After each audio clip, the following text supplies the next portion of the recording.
Alors, en guise d'accueil, je voulais vous partager un texte d'un philosophe de Strasbourg qui s'appelle Reza Moghadassi. À tous les gens raisonnables et intelligents qui s'indignent devant ceux qui ne veulent pas se faire vacciner. Pardonnez-moi d'avoir des doutes sur la sûreté de ce que vous appelez en cœur des vaccins. Je devrais en effet faire aveuglément confiance à la télé et aux autorités.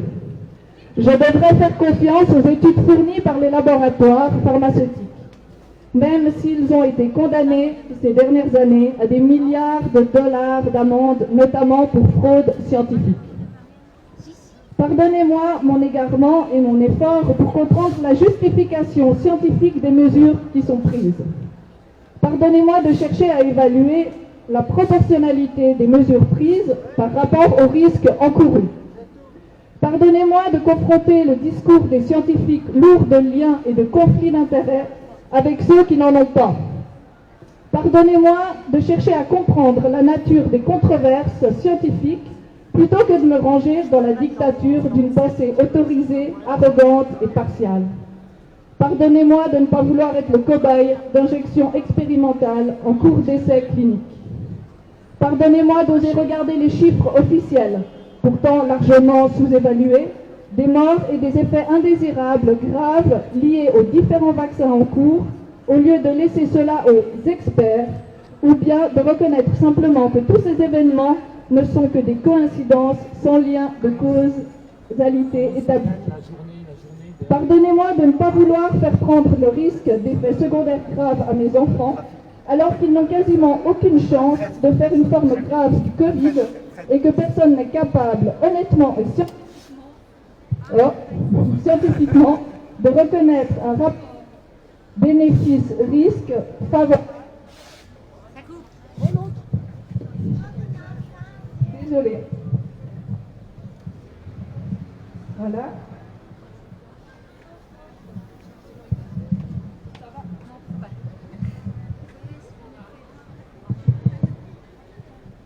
Voilà.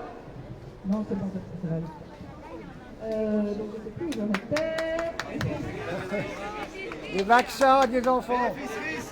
Bénéfice-risque. Favorable. Alors. Il y en a qui suivent. C'est moi qui suis perdue là maintenant. À vos enfants. D'effets secondaires graves à mes enfants, alors qu'ils n'ont quasiment aucune chance de faire une forme grave du Covid et que personne n'est capable honnêtement et scientifiquement de reconnaître un rapport bénéfice-risque favorable pour eux d'une telle vaccination. Pardonnez-moi d'exister. Vous avez raison. Je ne suis qu'un insolent.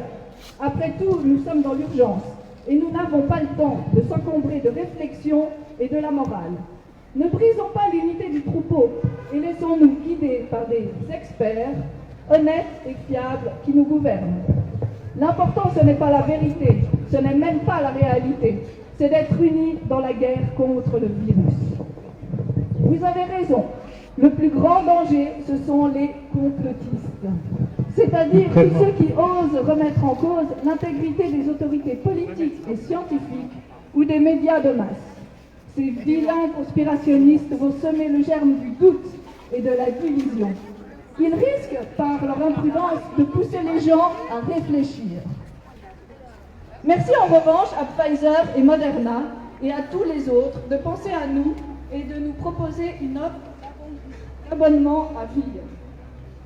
Merci à leurs amis de longue date.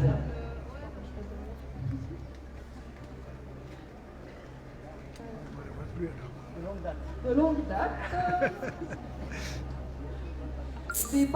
Dès les bancs de l'Université de médecine, puis à travers une collaboration étroite de devenir leur relais et contribuer ensemble à construire une science véritable au service de la santé.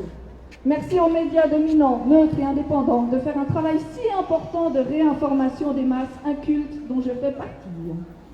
Merci bien évidemment aussi à toute l'équipe dirigeante de faire de son mieux pour notre bien. C'est pour notre bien. Merci. Oui.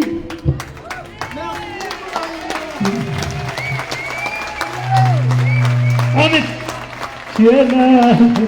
Pour notre bien. Oui, c'est pour notre note bien, en effet, que les autorités ont continué depuis 1 an et demi à supprimer des lits à l'hôpital. C'est pour notre bien qu'ils nous ont imposé le port du masque à l'extérieur, sans aucun fondement scientifique.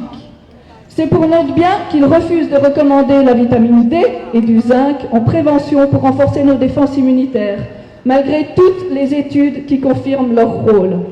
C'est pour notre bien qu'ils refusent de recommander des traitements précoces peu onéreux, malgré l'abondante littérature scientifique et les expertises de terrain qui en montrent l'efficacité et qu'ils recommandent seulement du Doliprane et de rester à la maison. C'est pour notre bien qu'ils menacent et suspendent tous les médecins qui ont soigné leurs patients avec des résultats époustouflants au lieu de les renvoyer chez eux avec du Doliprane. C'est pour notre bien qu'ils commandent des millions de doses de Remdesivir à 3 000 € la dose en intraveineuse, sans études validant ses effets, et malgré un retour sur le terrain qui a conclu à son inefficacité, sa toxicité pour les reins et son rôle mutagène.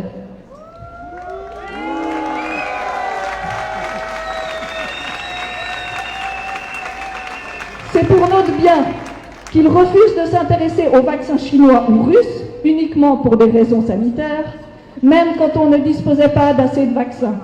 C'est pour notre bien qu'ils terrorisent et menacent la population pour aller se faire injecter un médicament expérimental sur lequel nous n'avons aucun recul à moyen et long terme. C'est pour notre bien que le pouvoir exécutif a créé un conseil de défense totalement secret, avec une haute autorité de santé composée d'acteurs en conflit d'intérêts. C'est pour notre bien qu'ils incitent les enfants à se faire vacciner, alors qu'ils risquent davantage de souffrir des effets secondaires des vaccins que du Covid.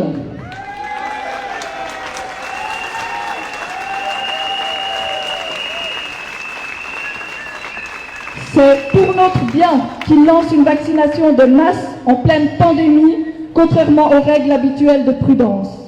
C'est pour notre bien qu'ils piétinent les libertés les plus fondamentales et scindent à présent le peuple avec deux régimes de droit. C'est pour notre bien qu'ils ont interdit la prescription d'hydroxychloroquine, jusque-là en vente libre par les médecins. C'est pour notre bien qu'ils refusent de recommander l'usage de l'ivermectine, de macrolide et de zinc. C'est pour notre bien qu'ils ont méprisé tout le travail de l'IHU Méditerranée et le lieu le plus à la pointe de la recherche en France en infectiologie et dont les résultats ont été bien meilleurs qu'ailleurs. C'est pour notre bien qu'ils mobilisent et financent des tests PCR peu fiables avec des cycles d'amplification si nombreuses que le test perd toute sa pertinence.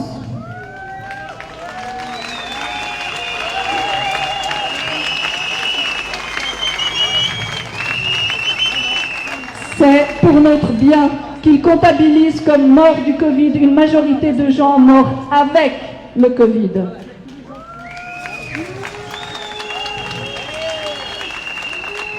C'est pour notre bien qu'ils se sont associés avec les GAFAM pour censurer les lanceurs d'alerte sur YouTube, Twitter, sur Facebook. C'est pour notre bien qu'ils acceptent de décharger les industries pharmaceutiques de toute responsabilité juridique en cas d'effet secondaire des vaccins et qu'ils nous font signer une déclaration de consentement. C'est pour notre bien qu'il a été décidé de créer une scission en France, bientôt ici aussi, entre les vaccinés et les non-vaccinés, alors même que les vaccinés peuvent être contaminants. C'est pour notre bien qu'on a déclaré comme fous, gâteux, dangereux, tous les scientifiques parmi les plus brillants et aux titres académiques les plus prestigieux qui ont eu le malheur de contester la narration officielle sur les événements. Pardonnez-moi de finir par me méfier de ceux qui veulent mon bien. Je suis peut-être trop bête pour comprendre. Trop bête pour comprendre qu'on a dû changer la définition de ce qu'est un vaccin pour pouvoir dire que ces expériences géniques sont des vaccins, que nous sommes face à un vaccin si nouveau et si révolutionnaire qu'il n'empêche pas de tomber malade, ni même d'être contaminant, que nous prétendons vacciner les gens avec des techniques inédites qui sont en phase expérimentale et dont on ne connaît pas les conséquences à moyen terme et à long terme, mais que ceux qui se font vacciner ne seraient pas des cobayes. Trop bête pour comprendre qu'on ne connaît pas exactement l'intégralité de la composition des vaccins au nom du secret industriel, mais qu'on ne peut pourtant affirmer qu'il n'y a pas de problème. Que les industries pourvoyeuses des vaccins, dont Pfizer, ont été condamnées à plusieurs milliards d'amendes pour fraude scientifique, mais qu'on peut s'appuyer sur leurs seules études pour lancer la campagne vaccinale. Que si des spécialistes de la vaccination et des scientifiques dans le monde entier mettent en garde contre les risques de ces vaccins à adénovirus ou à ARN messager, c'est parce qu'ils sont devenus fous ou séniles. Que si une personne âgée meurt en ayant le Covid, elle meurt du Covid. Mais que si une personne âgée meurt après s'être fait vacciner, elle meurt de vieillesse.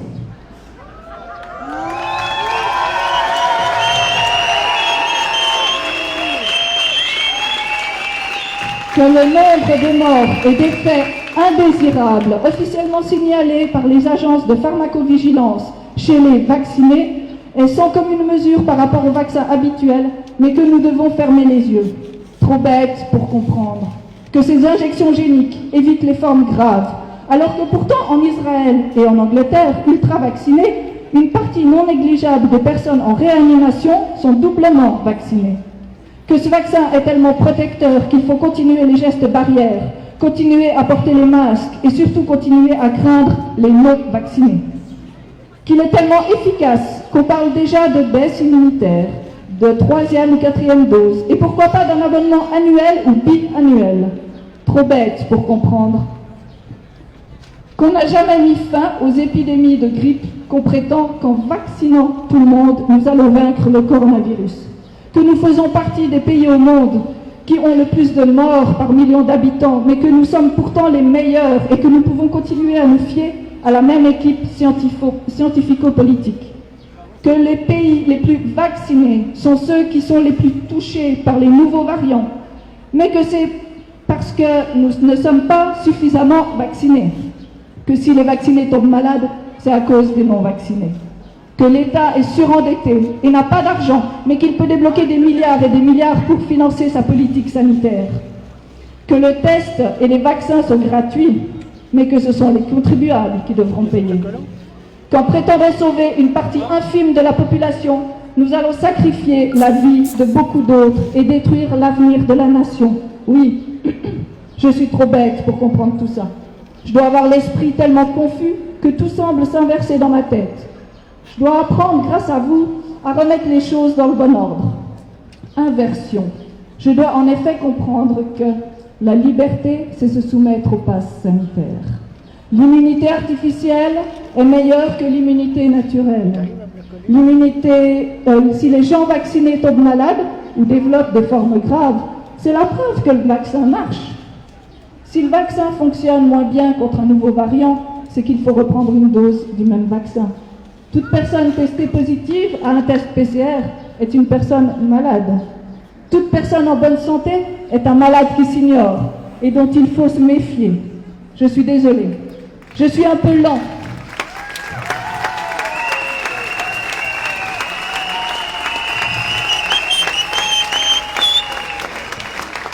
Je suis un peu lent.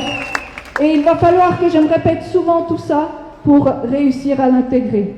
Heureusement que les journalistes sont là pour faire preuve de pédagogie et de répétition. Merci à vous, tous les gens raisonnables et très intelligents, de veiller sur nous. Merci de nous dispenser de penser.